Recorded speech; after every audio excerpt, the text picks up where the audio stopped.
শুভ সকাল আমার বন্ধুরা। চোখ মুখ দেখে গলার ভয়েস শুনে হয়তো বুঝতেই পারছো প্রচণ্ড জ্বরের মধ্যে পড়ে রয়েছি। তো জ্বরের মধ্যে যখন সংসারের সমস্ত কাজবাজ করতে পারবো তাহলে ব্লগটা কেন মানে তোমাদের সাথে শেয়ার করতে পারবো না, তাই না? সেটাও অবশ্যই চেষ্টা করলে পাওয়া যাবে। তো চলো, এখন বাজে 6টা, ভাত বসিয়েছি, পুরোপুরি মুখ টুক ধুয়ে বাসি কাজগুলো সেরেই।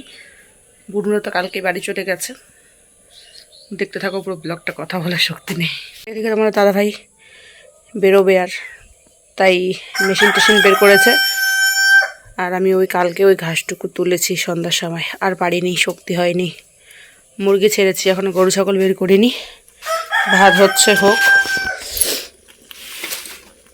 এখন রান্না করে আমার দুপুরে রান্না করতে হবে না, দুপুরে খালি সবজি রান্না করবো। এদিকে চা করেছি, এখন চা খাবো। পেঁয়াজি রয়েছে, চানাচুর রয়েছে, আর রয়েছে টোস্ট। মানুষের যে কবে কি হয়ে যায় সেটা সত্যি বলা মানে ধারণার বাইরে। কার কবে কখন কি হয় সেটা কেউ জানে? আমরা কেউ জানি না। আমি কি জানতাম কখনো যে আমার এরকমভাবে আমি শরীর আমার বিছানায় পড়বে বা আমি এরকম খারাপ অবস্থায় পড়বো?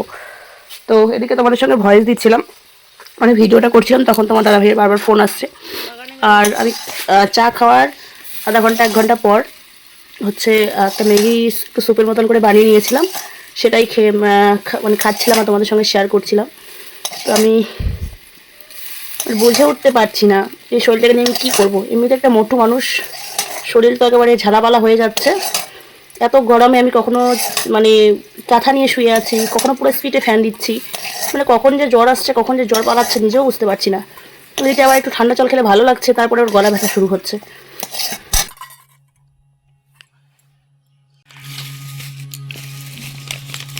আগের দিন ওষুধ আনা হয়েছে, যেগুলো খেয়ে একটু কমেনি, ঠিক আছে। তারপরে কালকে আবার রাত্রেবেলা ওষুধ এনে দিয়েছে, সেগুলো 2 দাগ করে খেয়েছি।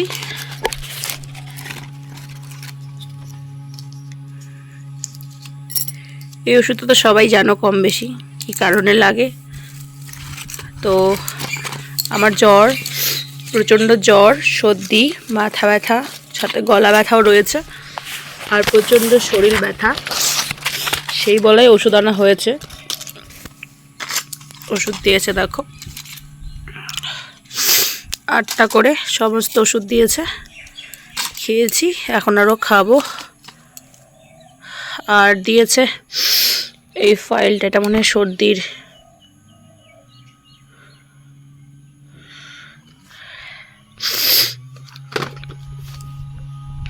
আর মেয়ের ওষুধ আনা হয়েছে, ওই যে গ্রেপসিটা,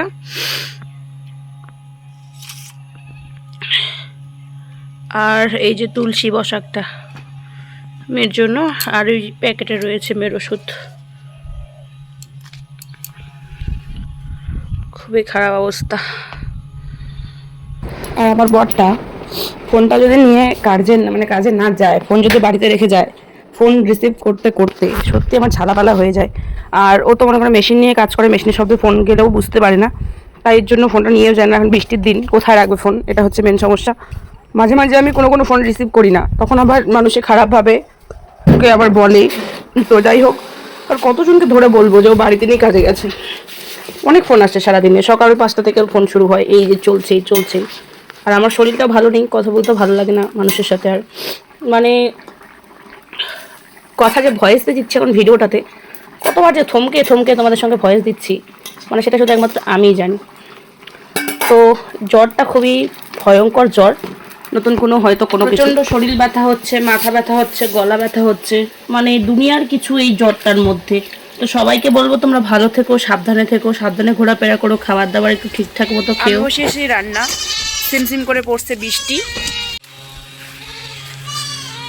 নিত্য নতুন ফুল এবং নিত্য নতুন গাছ লাগাতে আমি ভীষণ ভালোবাসি। আমার এই ফুলটা প্রত্যেকের অনেক পরিচিত, নতুন করে আর আমার এই ফুল নিয়ে কিছু বলার নেই, আর নতুন করে শেয়ার করারও তোমাদের সাথে কোনো কিছুই নেই। এখানে রয়েছে একটা কামিনী ফুলের গাছ, এখানে রয়েছে একটা গন্ধরাজ ফুল, এই যে এটা গন্ধরাজ টগর যেটা বড় হয়। ওখানে রয়েছে শিউলি ফুলের গাছ, এখানে একটা রয়েছে বাসি ফুলের গাছ, যেগুলো হয়তো এবার সবকটা এবার শীতকালে ফুটবে, এইটুকু আশ্বাস আর কি। এই হচ্ছে আমার সাদা গোলাপের গাছটা, যেটাতে হাজারো ফুল ফুটেছে। আর এখানে রয়েছে দেখো, এই ফুলের নাম জানি না, অবশ্যই কেউ যদি এই ফুলের নাম জানো কমেন্ট করে জানাবে। এদিকে রয়েছে আমার বিখ্যাত তুলসীর গাছ, যেটা অনেক দিনের, একদম সিঁড়ি ঢাকা। দেখো এখানে কিন্তু দুটো গোলাপ গাছ রয়েছে, গোলাপি কালারের ফোটে।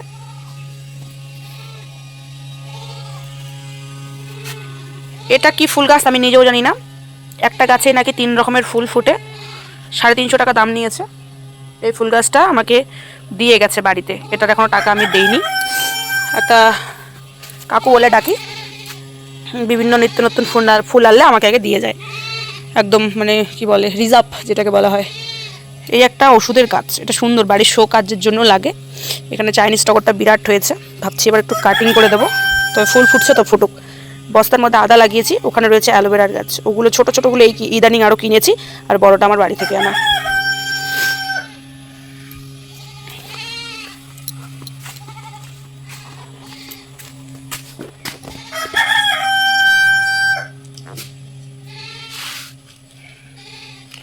ওই দুটো মানে প্লাস্টিকের টপে ছিল, আমি পরে চেঞ্জ করেছি।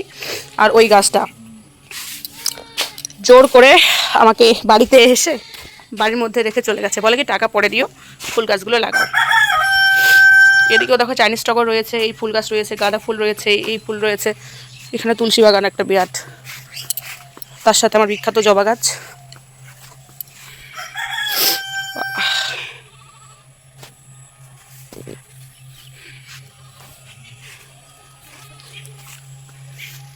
ফুলটাই বোঝা যাচ্ছে না, এই যে এবার বোঝা যায়।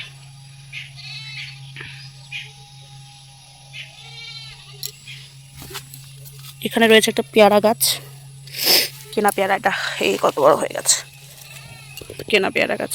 এখানে রয়েছে ড্রাগন গাছ।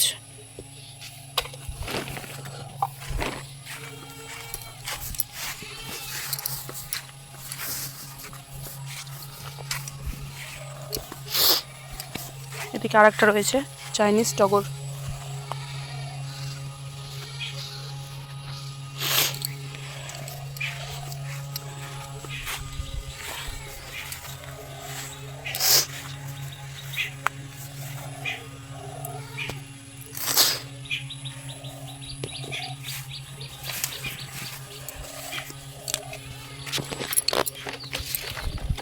এই হচ্ছে আমার বাড়ির কিছু গাছগাছালা, কিছু ফুল গাছ তোমাদের সাথে শেয়ার করছি।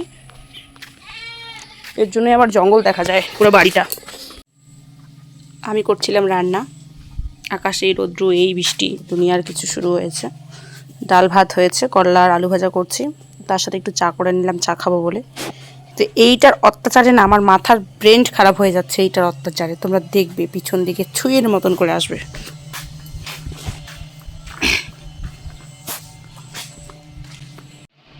মেয়ে ঘুমোচ্ছে, ছাগল গরু সব ছাড়া রয়েছে।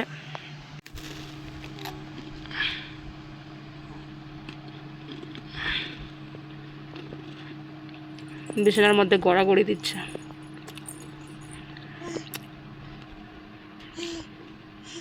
আসো, ঘুরে যাবো, আসো। ওর পাপা কাজের থেকে এসে ওকে স্নান করিয়ে দিয়ে বাজারে গেল, আমি তো আছি পড়ে বিছানায়। ও আমার চুল টানছে, কি কি করছে জাস্ট তোমরা দেখো।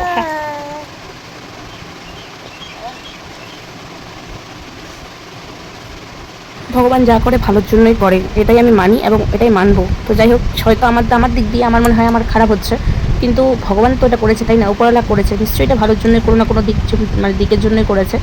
আমরা তো ভগবানের, উপরওয়ালার সন্তান, কিন্তু সন্তানের কোনোদিনও ক্ষতি করে না বাবা মায়েরা বা ভগবান। তো যাই হোক, এইটুকুই বলবো যে ভগবান যে আমাকে মেয়ে দিয়েছে, সত্যি আমি অনেক ভাগ্যবতী মনে করি নিজেকে। 11 মাস আমার মেয়ের বয়স, 11 মাস। এই সেপ্টেম্বরে আমার মেয়ের 12 মাস হবে।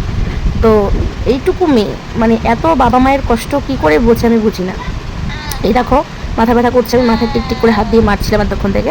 ও সুন্দর করে আমার চুলগুলো টানছে, খেলছে চুলগুলো দিয়ে। ও যে চুলগুলো টানছে সত্যি বলছি আমি ভীষণ একটা অন্যরকম ফিল করছি যে আমার মা হয়তো আমার এরকমভাবে যত্ন করছে। আগে যখন বাড়িতে থাকতাম জ্বর হতো, মাথা ব্যথা হতো, আমার ঠাম্মা আমার এরকম করে কেয়ার করতো। ঠাম্মা বুনু, মা কম করতো কিন্তু ঠাম্মা বেশি করতো, ঠাম্মার বোন। তো সেম রকম না, আমার এখন অনুভূতিটা সেরকম হচ্ছে যে আমার ঠাম্মা বা আমার বোন কেউ হয়তো আমার মাথায় হাত বুলিয়ে দিচ্ছে। তো মাথাটা কিন্তু আমার প্রচুর ব্যথা, তোমরা বুঝতেই পারছো। তো একটুখানি তোমাদের সঙ্গে শেয়ার করে দিলাম, বেশি কিছু করতে পারিনি কারণ মাথাটা প্রচণ্ড খারাপ করছে। আর তার মধ্যে হচ্ছে মেয়ের সাথে একটু খেলছিলাম এই সময়টা।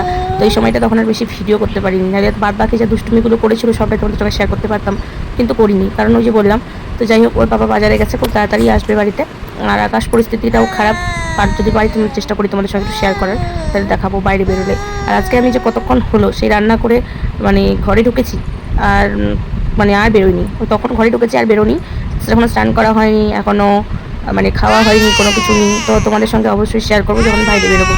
কী যে বলছি নিজেও জানি না এই জ্বরের মাথায়। তো সকলকে একটা কথাই বলবো, তোমরা সাবধানে থেকো, বাচ্চা কাচ্চাকে সাবধানে রেখো, কারণ এই জ্বরটা খুব খারাপ। আমার বরেরও মানে শরীর ভালো নেই, মেয়েরও নেই, আমি তো বিছানা নিয়েই নিয়েছি, তোমরা দেখতেই পাচ্ছ।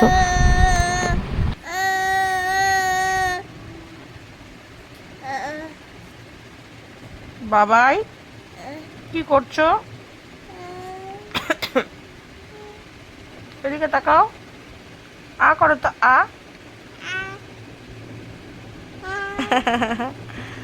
টাপ্পা করো তো বাবা, টাপ্পা। সন্ধ্যায় পড়ছে বৃষ্টি, আর আমি এদিকে ঝাল চা আর তোমার দাদা ভাই দেখি রান্না করেছে আজকে আলু ভাজি, মাছ টাছ দিয়ে মানে রাতে রান্নাটা করে রেখেছে ও। তো যাই হোক, আমি এখন বাদবাকি দেখাচ্ছি না। আর আমি এখন ঝাল চা করেছি, চাল ভাজি করে নিয়েছি, ওখানে পেঁয়াজ কাঁচা লঙ্কা দিয়েছি। আর এখানে আদা রসুন গোলমরিচ দিয়ে পেঁয়াজ দিয়ে একটু ঝাল চা করে বানিয়েছি।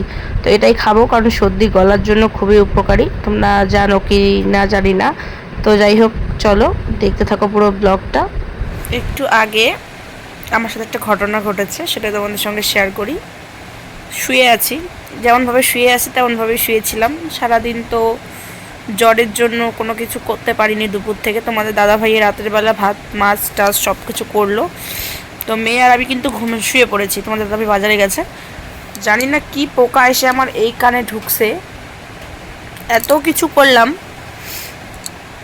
মানে তবু আর বের করতেই পারলাম না। এখনও কিন্তু বের হয়নি, পটপট পটপট করছে, মানে হেঁটে যে বেড়াচ্ছে বুঝতে পারছি, বের করতে পারছি না। তারপরে তেল দিলাম, সরিষার তেল দিয়ে এখন শুয়ে আছি। 2-3 মিনিট হলো তেল দেওয়ার, দেখি যদি বেরোয় তোমাদের সঙ্গে শেয়ার করব। কিন্তু পটপট পটপট করছে। আজকের মতো ভিডিওটা এখানেই শেষ করছি, চলো দেখা হচ্ছে নতুন কোনো ভিডিওতে।